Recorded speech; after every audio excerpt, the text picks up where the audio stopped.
Hey, what's up? It's Stevie Price. Just had a killer interview with Keith Andrew. I absolutely love what he's doing. He's breaking so many barriers for people with disabilities and in the broadcasting field in general. Keep up the good work. You're killing it. You can follow him on Instagram and Facebook at KeithAndrewNetwork.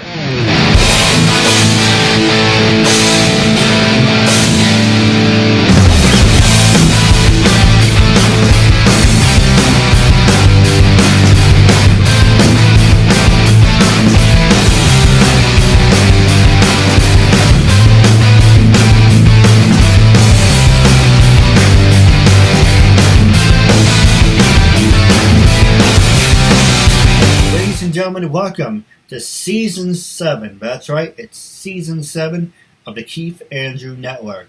It's episode 600. We're on the road to 700. That will be a year and a half. Until then, enjoy the best of 600. That being said, I'm here with a fellow radio host, and I think you do podcasts too, and you're also a big celebrity coming up in the works. You are Stephen Price. I wouldn't necessarily say big celebrity, but thank you. It's an honor to be here. Episode 600, that's huge. That's awesome. Oh, absolutely. Now, I'm going to ask you some easy questions, some hard-hitting ones. Okay. In the first one, I'm going to change up the format. So this is actually the official return of the Green Buck. Ooh. I haven't asked these questions since 2014. Wow, so okay, cool. Ask you a little bit of everything, but the first question I want to ask you before we get to the book is who influenced you to be a radio host, and how many years have you been a radio host? So I've actually been listening to radio since I was a kid. Growing up, I actually used to live in Atlanta for a little bit, so I was listening to Q100, which is the equivalent of Z100 in Atlanta, and I've always just loved the music and like getting to know the personalities and the broadcasting aspect of it. So that's kind of what piqued my interest, and then I went to school for it as well. I went to college for TV and radio broadcasting, and then once I finally got into it, my other influences have been Elvis Duran, who is probably one of the most famous radio personalities, especially here in New York. He's just done so much. He's got an illustrious career, so that's definitely someone who's influenced me, and I aspire to be at his level one day. No, absolutely. Who were some of your favorite guests that you ever interviewed, and who are in the works? So probably my favorite interview that I got to do was the guitar player from Simple Plan. That was actually my very first commercial radio interview. I've only been doing radio for a couple years, about 5 years now, and they were probably my favorite interview that I got to do because that's one of my favorite bands. And in the works, I would love to do more interactive stuff with other artists who I love. Like I love Avril Lavigne. I would love to get an interview with her. Brendan Urie from Panic at the Disco, another one of my favorite bands. So those are the ones that I would love to work on, and hopefully in the near future I'll be able to get something with them. No, absolutely. And how many episodes have you done so far? I've been doing on-air radio for about 2 years. I haven't actually kept tabs on how many episodes I've done, but it's pretty much consistently every weekend for the past 2 years now. So I haven't actually gotten a podcast up and running, but that is most definitely in the works as well. So hypothetically, every single weekend for the past 2 years, you're probably looking about 200 or give or take? Give or take, yeah, probably about that. Because it's every Saturday, Sunday, so for the past 2 years, I'm not really good at math, that's why I'm in broadcasting. But I would say give or take around maybe 100, maybe 150, if my math is off, but that's okay. But yeah, somewhere around that. And I actually tried getting into the work of audio, but the thing is, I'm not really a big fan of talking on the phone.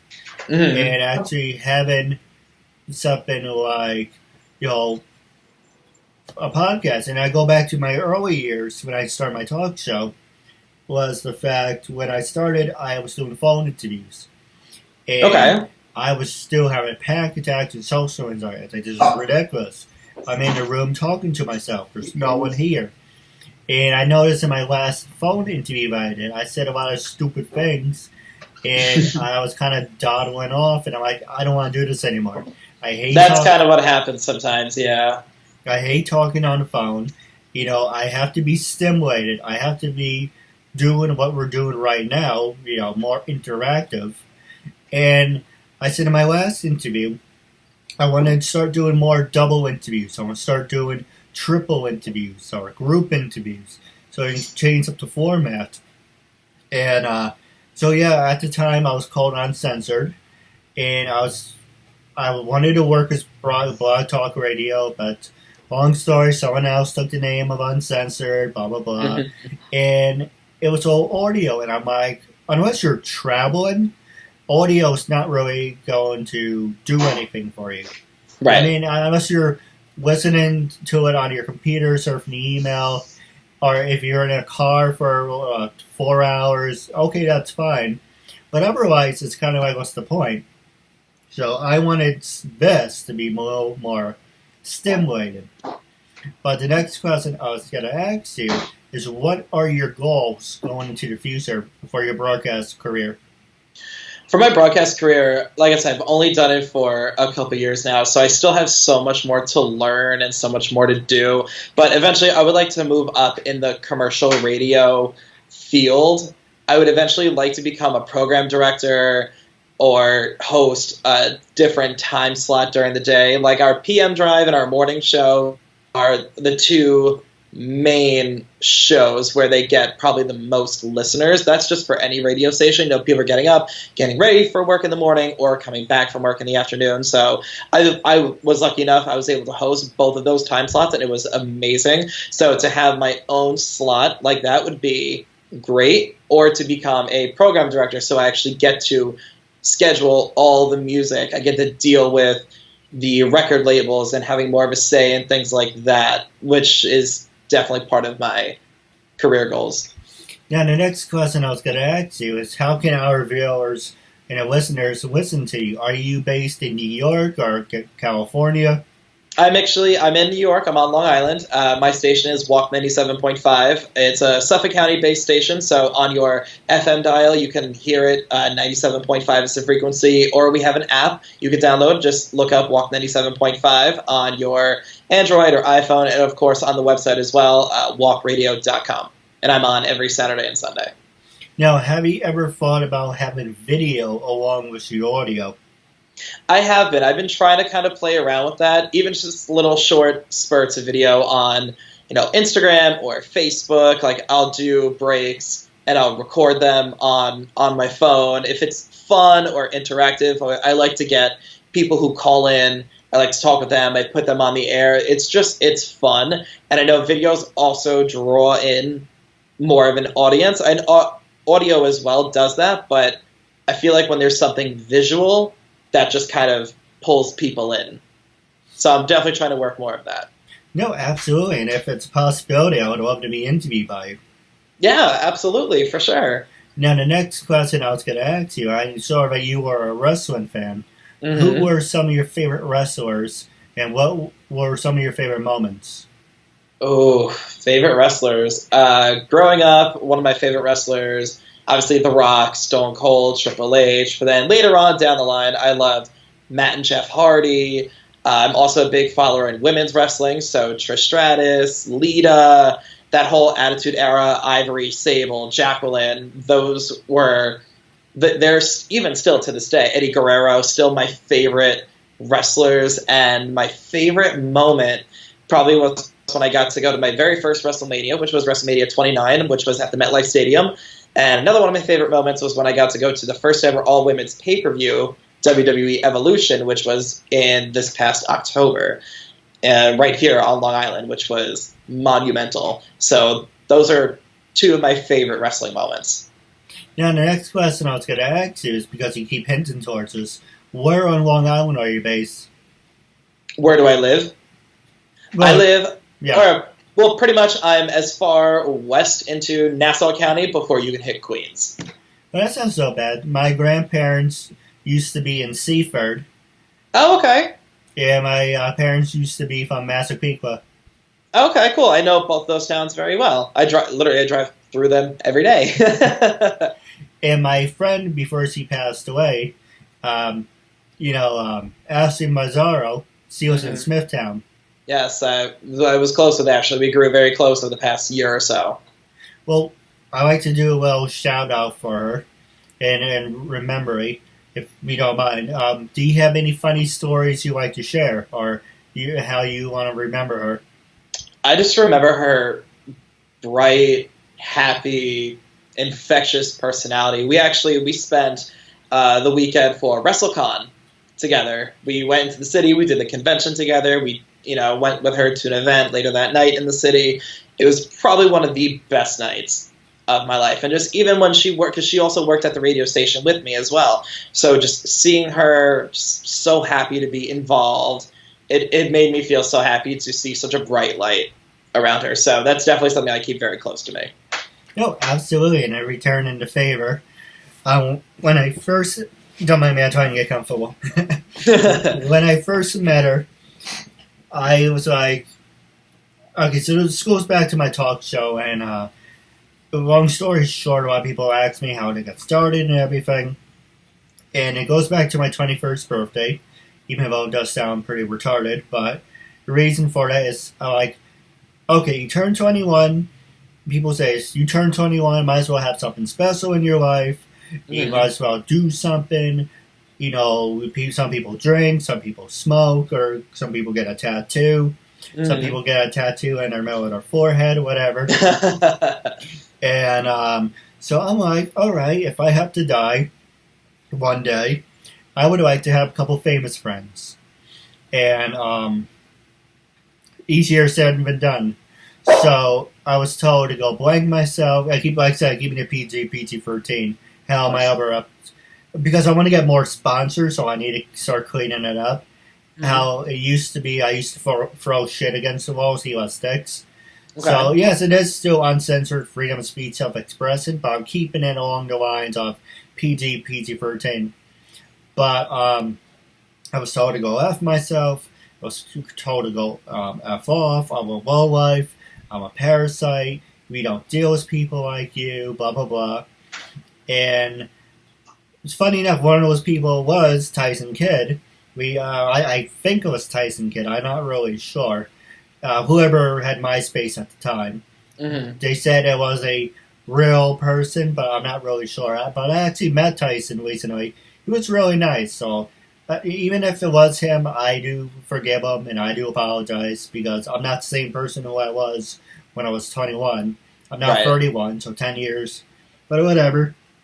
But yeah, I talked to people like that, and it was told off. And it's funny because I called Rob Van Dam's show, and because I was so pissed, I was so amped about it. I said, you guys are hypocrites. Because you say you love your fans, you do anything for your fans. But when I say, hey, my name's Keith, I have a disability, I like to extend my hand to you in friendship, you tell me to go blank myself. And he's like, well, it depends on the person, but I would never do that. So with that being said, going back to my birthday list, how can I still go about it? Okay, and their response and their reaction, I'm a nobody, number one. Two, they probably think I'm some stalker friend or stalker guy, number two. They probably think I'm a nut job. So how can I get famous friends but still do it at a professional level? So I was about, 31. So, 30, 29, 28, 27, 26. I was 25 when I started my talk show 6 years ago. And I said, you know what? Instead of using my disability as a crowd saying, poor me, you can't do this, I can't do that. Hell with it. I'm going to show you I can still amount to something. And for the past 6 years, I'm showing you, look at a kid who reads and learns at a high school level. Reads and learns at a middle school level, who is on the spectrum of being retarded, and can't, whatever labels, can't hold down a job, can't go to college, not qualified, blah, blah, blah, blah. Everyone heard that whole story before. They're probably sick of hearing it, because they've been hearing it for the past 600 episodes. But I'm showing you, look at what I can do. Someone who It's on the spectrum being retarded, reads and learns at a 5th grade level. But look at what, and I'm trying to get this point in, look at what I'm able to accomplish. So hashtag break the labels. And, I became friends, with Ashley, Jamie, and Jamie's guy, Warren Love. I became more of acquaintances towards Rosemary and Allie, and Scarlett, and Mackenzie, and I met the Booker T and Christian, Jay, all these guys that I tried to approach the first time. They didn't know me through a hole in the wall. So now I have something to say, hey, look at my work. I'm not a scam artist. Look at me. Right. And I think that's really great because unfortunately it's very sad how people with disabilities, no matter what it is, I feel like they're always slighted to other people who don't have that. And I don't think that it's fair, and it's not fair that you were treated that way. So the fact that instead of putting yourself in this box of self-pity and, like you said, the poor me thing, and instead you're doing something about it. I mean, you're on your 600th episode of your show. That's iconic. That's awesome. And you have a portfolio now, and you're making these famous friends, like you said, with Ashley and Lauren Love. You also did an interview with my friend Rochelle Lowen. So that just goes to show you're not, no matter what your disability is, that doesn't define who you are, and you're still pursuing something that you love, and you're good at it, and your persistence really just speaks volumes. No, absolutely. I didn't mean to go on a big tangent, but going back to Ashley, when I heard about her death, it really hit me hard, and I pretty much crawled up into a ball and I said, I had enough for a day. I'm going to sleep.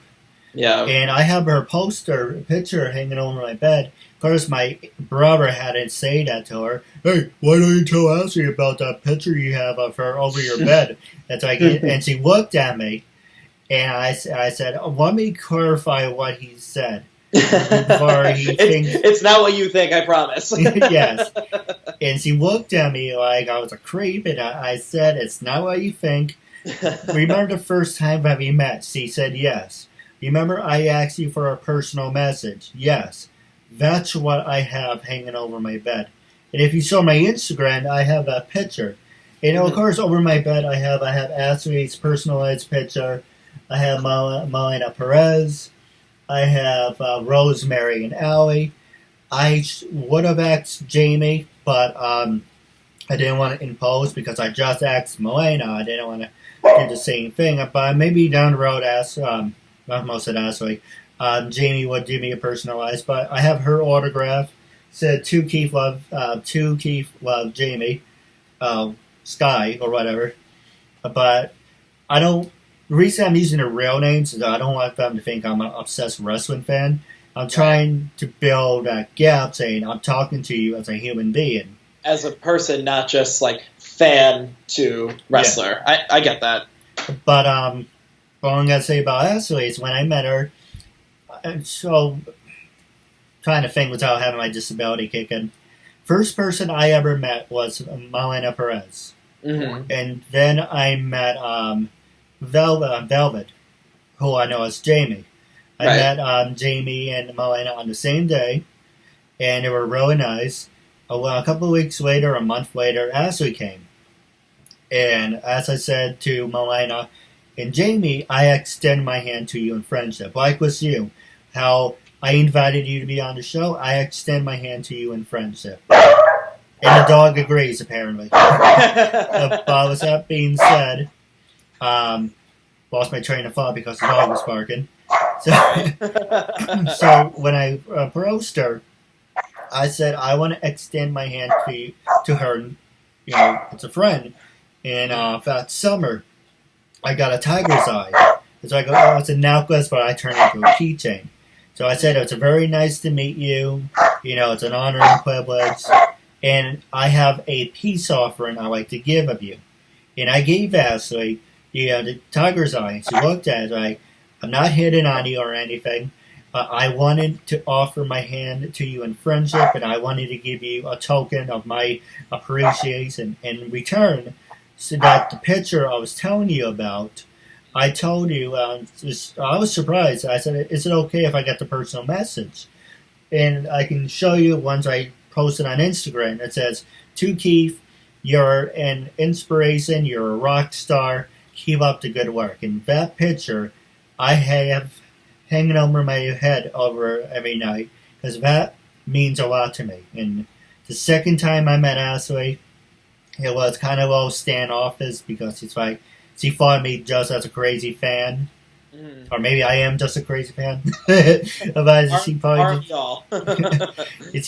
saw me as a crazy fan, and that's when my brother had to drop that, and I said, that's not what happened, blah, blah, blah. Met her the third time this past November. And she was standing there like this with her head down. I looked at my brother, and I was like, I said, okay, well, if I have to get your attention, I'm going to do it. I leaned forward and went, hey, Ashley, how's it going? So she looked up and went, oh, hey, a long time, how are you? Great to see you. And I told her about the show, her show, that you guys work together. And I said, I tried to call in. She's like, yes, no, I'm no longer on Saturdays. It's my biggest mistake and regret is she said to me, it's on now on Wednesdays, you should call in sometime. And I said, I will. And I never did. And that bothered me. It should bother me, because one, I made myself into an asshole because I said something. I didn't mean to be like, yeah, sure, I'm gonna do it, and I didn't plan on doing it. I planned on doing it at some point, right. But I thought I had more time, and I was doing a list recently about a big event that's coming up in November. And I said, I have to see the big four. The big four people. Velvet Sky, Angel Reno, Marlena Perez, and of course, Ashley. It doesn't matter who I meet. I meet Kevin Nass again. I meet Scott Hall again, and DDP, work on that friendship building. Kristen Cage. But before I leave the event, I have to see my big four. And unfortunately, I got the news. And a lot of people think it's creepy. I'm just going to throw it out there. I do plan on paying my respects to Ashley at some point. On my last couple episodes of season 6, I had the picture of me and her, and I have the date when she was born and when she passed. And I'm like, oh, that's nice. But, like people say to me, you have this light around you. You have this glow of energy. You have this thing about you. And Ashley had the same exact thing, and I really want to go and pay my respects, because she really affected me. And I actually thought, if I met her one more time, then that would have been, the connection of saying, okay, we met multiple times, now we feel comfortable around each other. Okay, right. The first time it's kind of like, who's this guy? The second guy, you're kind of like, oh, he came back again, great. But by the third time, I really felt there was a connection, and I was, I'm not trying to be obsessed or anything. I'm not saying when you meet someone enough times, you feel that there's energy there. Right. And I do plan on paying my respects one day, but anyway, I didn't mean to go on a big tangent. Well, just, like what everyone has been telling me since she's passed, is that, you always have to remember all the good times, that positive energy that she had, that white light, that glow about her, and how she made you feel. She made you feel good. She made you feel happy. She made you smile. That's what people have been telling me to remember, so I've definitely been trying to do that as well. So. No, absolutely. Yeah. We're going to take a quick commercial break, and when we come back, I'm going to pass the show over to you.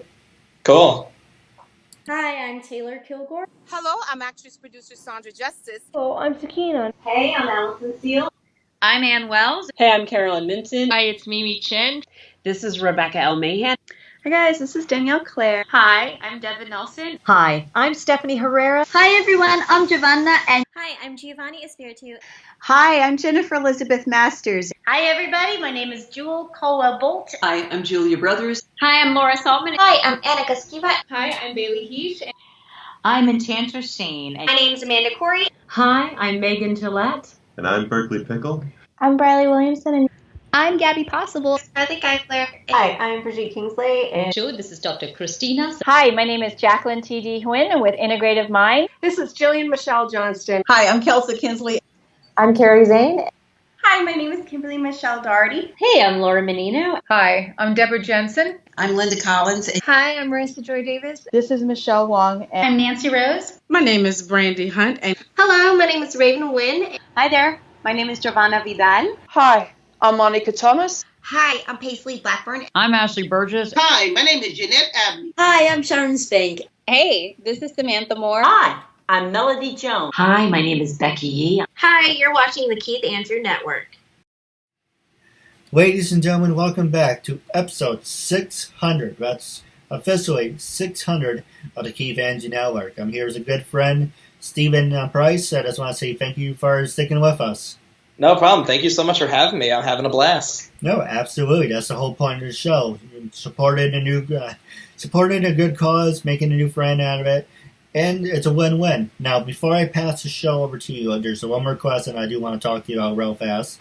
Okay. It's social media. With everything you accomplished in your life so far, do you think and feel that social media played a part in it? Passing the show over to you. I think definitely, especially now the time that we live in, it's very social media driven. And a lot of people get their news and music and things like that all from either word of mouth or through social media. So especially things like Instagram and Twitter and Facebook, all the things that are readily available to us just in the palm of your hand. I feel like that definitely helps. And even with me as a radio personality, you use social media to reach out to people who maybe aren't listening to you at that moment. So it's like people, if you're scrolling through, oh, he did this, say, oh, that's cool. Like, things like that. So that definitely helps. It helps me. It helps not just me, but really anyone, especially in the broadcasting entertainment field. It's definitely a great tool to use. No, absolutely. Now, passing the show over to you, you can ask me anything you want, gloves off. Oh, no pressure. No pressure or anything. So you said we're on episode 600, right? Yes. When was your very first show, and who did you have as a guest on your show? When I was doing all my phone interviews back in 2013, my very first person that I talked to was Barbara Goodson. And for people who don't know who Barbara Goodson is, she was Rita Repulsa on Mighty Morphin Power Rangers. Oh my gosh, I used to love the Power Rangers. That's so awesome. The original Rita Repulsa, right? Yes. Oh, that's so cool. I mean, you're a huge Power Ranger fan? Absolutely, yes I am. I've been a fan of that since I was a kid too. And so now moving forward, who would you like to have on your show that you haven't had the chance to speak to yet? Well, I will give my top 10, if I may. Okay. Number 1, Eric Bischoff. Oh, yes. I met him. Great. I met him recently at WrestleCade, and he was really nice. I told him about the show, and he seemed interested. Chris and Cage, that's 2. He seemed pretty interested. John Morrison, number 1, he seemed pretty interested. Rosemary and Allie, they said they will do it. They just need to find times. Okay. So that's 5. Jamie, we're working something out. Trish Stratus told me, probably just, if I remember, she said right now she wants to be a mom, but she said probably by the fall, so either October, November, we can do something. Okay. So that was, that's 6. Warren, Angelina Love, so that's 7, I guess. Yeah. That's 7, yep. Let's see. I want to get Kurgan Mayhem back on. He did Goldar. Okay, cool. We had a lot of fun the first time. I'm trying to get him back. 8 and 9, I'm trying to get Lenny Pablo back on the show. Okay. The brother of the Macho Man Randy Savage. Mm-hmm. And number 10,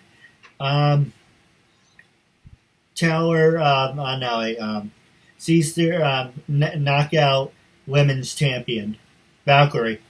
Taya Valkyrie, yes. I saw her, and actually I saw quite a few people. You went to WrestleCon, didn't you? I thought I saw you there. Yeah, I had my belt. Yes, oh, that's right. Yeah, I remember, because I did see you came by Ashley's table. I remember that. Right across the way from us was John Morrison and Taya Valkyrie, and they just seemed like such good people. I'm sure you'll definitely get to it, because the way that you've been going now, you're just unstoppable.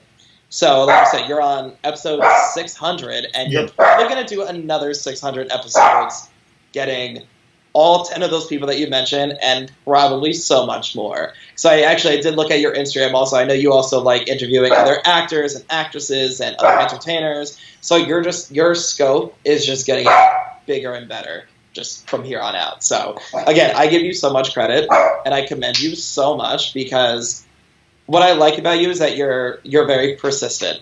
And even though you have this disability, you're not letting that stop you, which is awesome. And I think a lot of people can definitely look up to that. No, absolutely.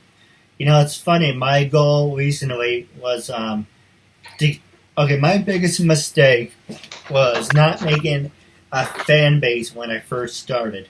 That was my mistake. Plus, unofficially, if you really want to make me nuts about it, remind me of my failure, you were supposed to be episode 900.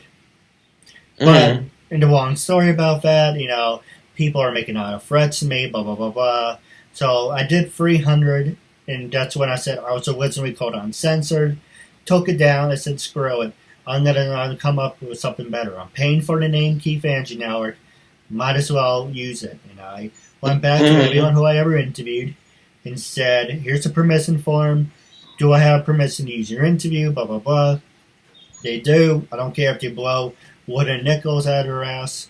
You sign it, you got to stand by it. And when we did the interview, I said, you have to sign the form. I didn't make you sign it. You signed it under your own free will. It's not like I physically jammed a pen in your hand and forced you to sign made me, yeah. So, giving you a benefit of the doubt, you have 30 days. If you said, hey, can you shorten it, can you edit it, that's fine. After the 30 days, as long as it does not, okay, wank, as long as it does not discriminate against you or hurt your image, I have the right to do whatever I want with it. Okay. Unfortunately, the first time I didn't do that. I was taking people at the word. So 300, had to do it over, then I did another 300. So on top of that, was 6, plus another 300 more. So that's 9. So unofficially 900, officially 6. So yeah, I still have to swallow that imaginary 300. But it was a learning process. I'll give you an example. Season 1, my demo years, I did a phone. Season 1 is what you see on the screen. That's you see your reflection. That's season 1. And season 2, it's like, oh, here's the camera. Right. Hang on. And here's the camera recording from the computer screen. So I went from recording from the phone, having a Skype recorder. So I didn't want to do this from the start. And then you want to see a process. Right. So I did, the phone, the camera from the phone, to cut it in half, to...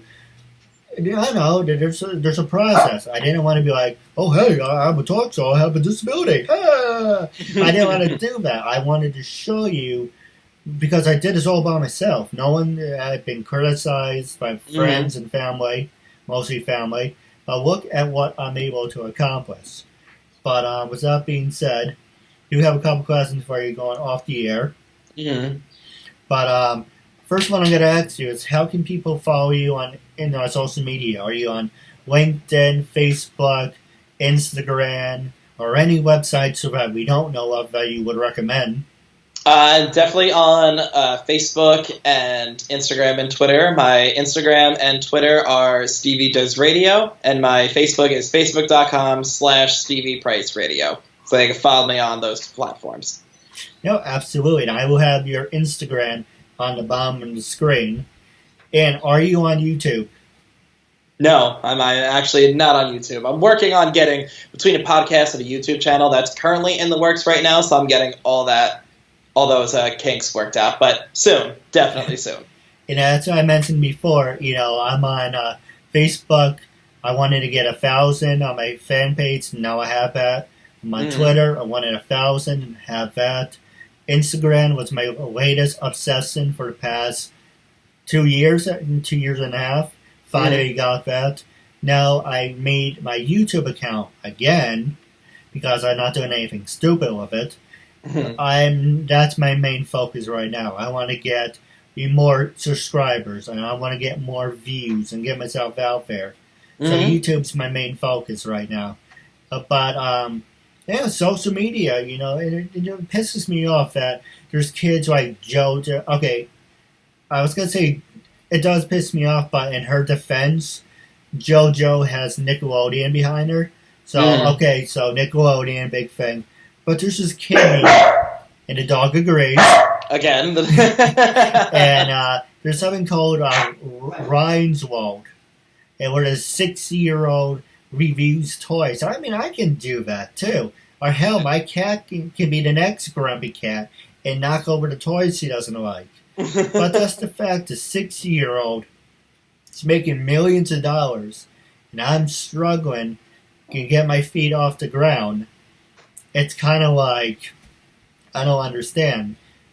But, that's what I mean. With social media, it kind of hurts and helps at the same time, because there's people like you and I who we're broadcasters. We're trying to build our fan base and this, that, whatever. And then there's things like, or there's on Instagram, there's the record-breaking egg, which has over however many followers. It's that social media could either be something for something like that, or it could be something for legit, like broadcasters like you and I trying to get out there, get a fan base, be interactive, instead of just people liking a picture of an egg. Unfortunately, that's what social media is nowadays. So that's the part where it kind of hurts, where it's like, oh, this picture of an egg got over 1 million likes. Why? Exactly. But that's the world that we live in, and social media is so broken down in such a way for people who are it's just simple scroll.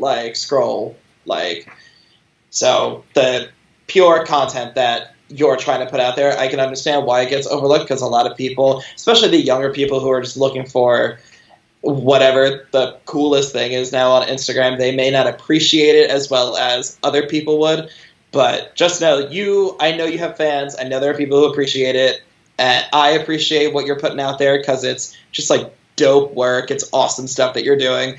So I say keep going. Social media is definitely going to be your biggest platform to get yourself out there. And just don't stop. Even if that egg has over 1 million likes and whatever. But No, you know what I'm trying to say. Absolutely. And my last question for you is, when I first approached you to be a guest on my talk show, what was your first reaction, and what made you say yes, and how do you feel now? Would you recommend it? I absolutely would recommend it. When you first approached me about being on your show, you gave me, I still had the message where it's like, hi, I'm Keith Andrew, this is everything I do, this is what I'm about. And when I first read that message, I was like, wow, like, that's really cool. The fact that you even reached out to me to invite me on your show, I was like, so awesome. Like, I was honored. That's really cool, because that doesn't really happen. At least it's never really happened to me anyway.